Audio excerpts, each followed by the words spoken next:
লাখ টাকার সম্পদ লুকিয়ে আছে গ্রামে। শুনতে অবাক হলেও এমনটাই দেখা মিলল বৌলতলী বাজারে।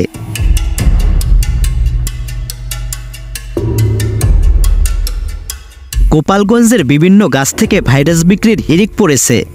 রীতিমতো এ পেশায় জড়িয়ে পড়েছে শত শত মানুষ।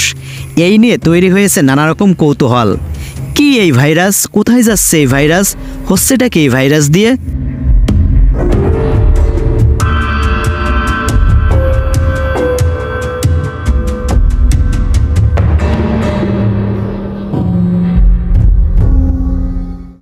এটা মূলত কি বানায় ভাই, কি বানায়? মূলত কি হয় এটা আমরা করতে মানে আপনারা শুধু বিক্রি করেন? মূলত যে কি হবে আমরাও জানি। যাদের কাছে বিক্রি করেন তারা কিছু বলে না? আঠা যে ফার্নিচারে আঠা বানায়, তাই গালা বানায়, মাছের খাবার বানায়। মানে আপনারা শুধু বিক্রি করেন? আবার কেউ মাছের খাবার বানায়। কেমন দামে বিক্রি করেন? আমি করছি না, আমি আজকে ব্যানার মানে কেজি হিসেবে নাকি মন হিসেবে?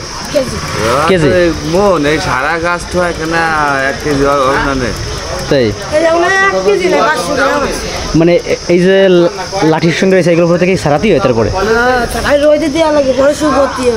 তাই কেজি কত করে?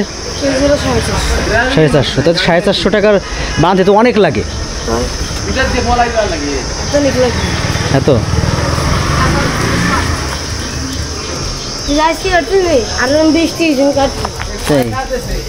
বিভিন্ন গাছের ডালে হয়ে থাকে এই ভাইরাসটি।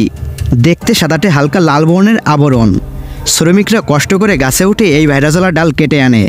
যদিও জানতে পারিনি এই ভাইরাসের সঠিক ব্যবহার, তবে এটা বোঝা গেল এটা অনেক লাভজনক ব্যবসা।